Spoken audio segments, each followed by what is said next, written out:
regarding what are the things which zakah becomes an obligation upon the Muslim?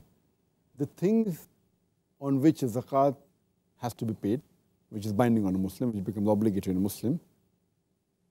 Number one, it is gold. But naturally, all these things should reach the nisab level, then becomes compulsory. Number one is gold.